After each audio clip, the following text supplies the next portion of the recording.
Thank you so much for joining us today, Bang. Sentinels, I think that you guys have already qualified for champs. You were one of the first teams to qualify. So I think you, being one of the teams in the playoffs that didn't really have to worry about qualifications for champions, how was the mindset heading into this playoffs run?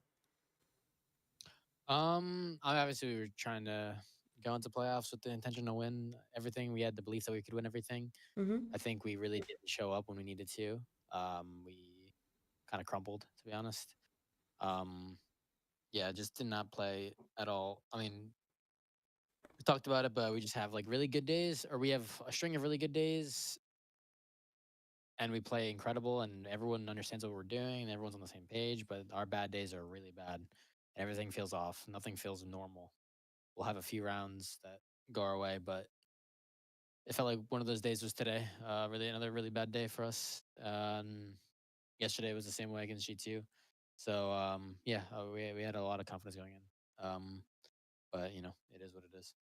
Mm-hmm. Yeah, I think that today was definitely yesterday and today were definitely some of the rougher matches that we've seen from Sen this year. But talking about Sen this year, I know there's been a lot of talk about how NA is a two-team region and stuff. So how does it feel to be one of those two teams and just be so consistent throughout the year? Obviously it feels great. Wish we could have like really proved that in this lower final, but it is what it is. It feels good that we're able to make every international and have such a level of consistency, even though our international runs have been like we've been on an uptrend since Bangkok, but um, it sucks not being able to go as far as we feel like we could have in both of those tournaments. Mm-hmm. And obviously, we look to go. We just want to play a tournament. I feel like at least I want to play a tournament where I feel like our whole team is at a point where we're at the highest confidence we can possibly be, and that's our goal for our champions. I think this is just a learning step for that. This event.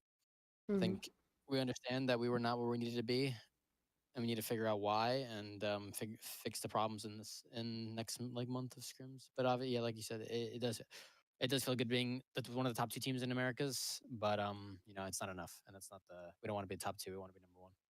Understandable. And talking about you personally, I mean, I remember, I think it was like 3, 4 years ago when you joined 100 Thieves and everybody was like, yeah, new kid on the block, insanely talented, wild stats, etc., etc. And it's been about like what 3, 3.5 years of you being in the VCT. So how would you say, at this point you're a veteran, right? So how would you say your personal learnings have developed over the years, like, year to year? Yeah.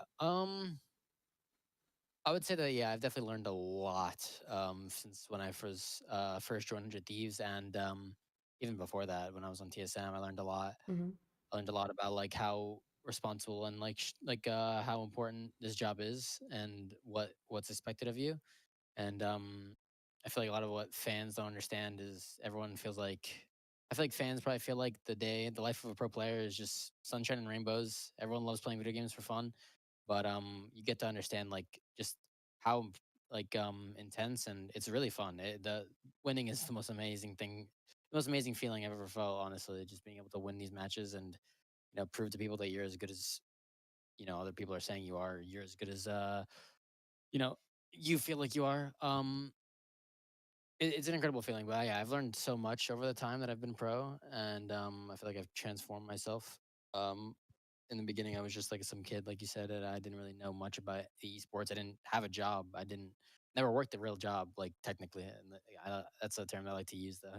This is a real job, but I know what you I mean. never worked a not esports job. So it's pretty crazy just going right into the swing of things when I was like 16. So I think that's a pretty cool story to tell people. Like, yeah, I used to play games for fun, and then now I play games for money. But like you said, people don't understand the stress. So how what was your average day like? Like, how does it go? just practice day. I'd probably just go like wake up at around like 10:30. Practice starts at like 11 or 11:30. Something depends. Maybe sometimes I wake up earlier, but yeah, just like a normal practice day. Every time practice, and I try to. It depends on the week and how I'm feeling, but I think it's a lot about managing your form and kind of managing how you kind of like want to ramp up because you can't expect to show up to practice every single day being the best like version of yourself. Mm-hmm. So it's kind of like if like an America split, it's really good to like start the week off and kind of like go upward during throughout the week. And if in like regards to how well your form is, how much you're playing the game, because you don't want to play too much the entire time you're in a split. It's just way too much. You can't play ranked every single day and DM every single day. Some people can, but it's not me. It's just kind. I think it's all about like load management for me, and that's kind of how I view it day to day. Understandable. And, talking about Sentinels and of course your rivalry with G2, yesterday's game was a little bit rough. What do you think? Do you think that losing yesterday kind of contributed to today? And what are the biggest things you have to fix from both the games heading into Champions? Um, I don't think it really contributed much. I don't think if we would have won with the way we played that day, like imagine if they would have played bad and we would have won with the way we played, we still would have lost today, probably, because the way we played wasn't really great yesterday. Mm-hmm. Um, but today, yeah, I mean, what I think happened these last 2 days is just we just are pretty bad at a lot. We were in a lot of good positions this match, and we were in positions to win the rounds, and we just didn't. We made small mistakes. We People didn't hit their shots.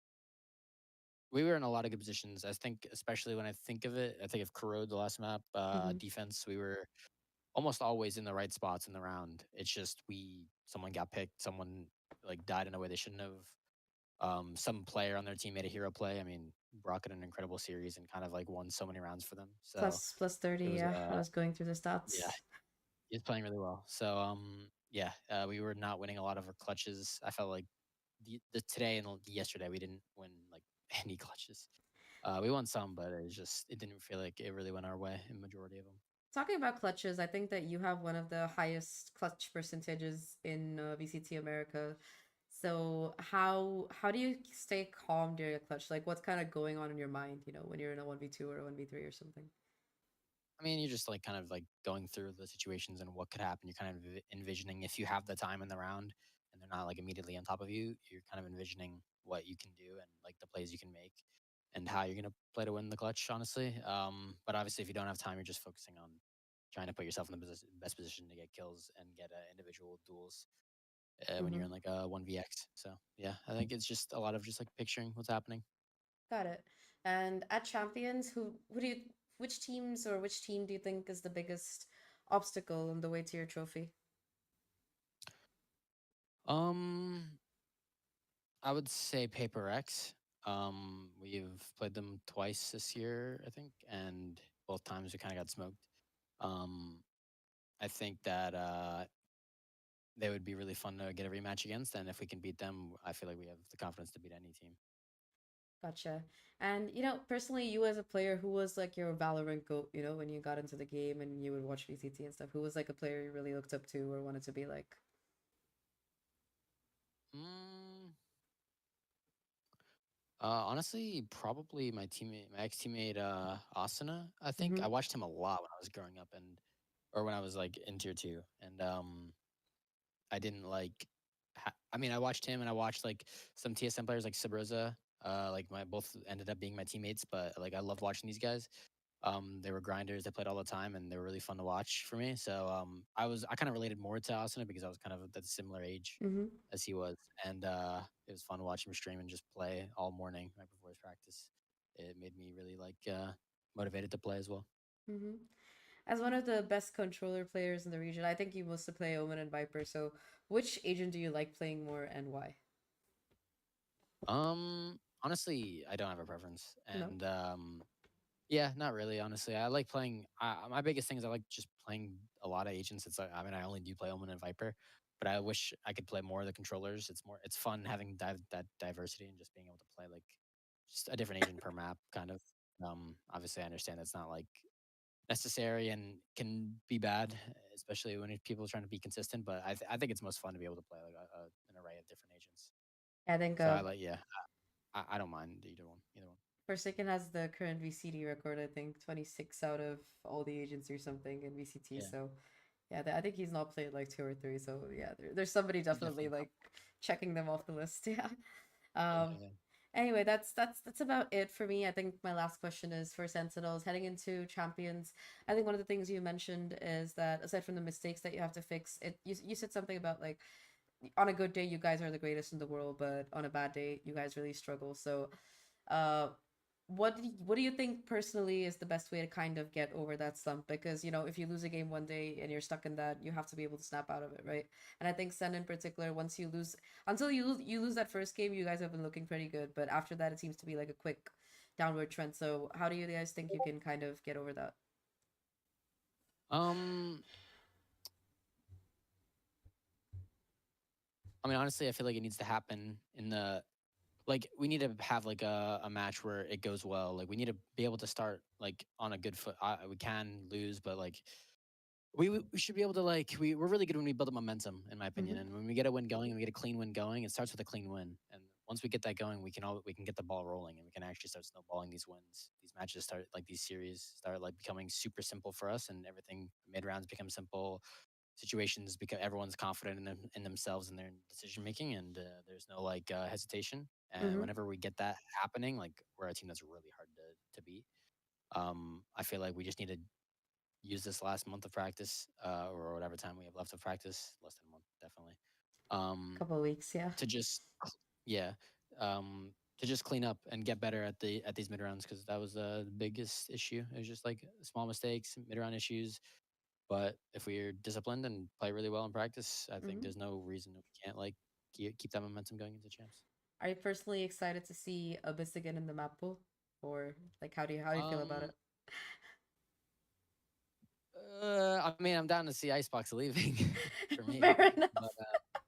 but that's all I can really say on that.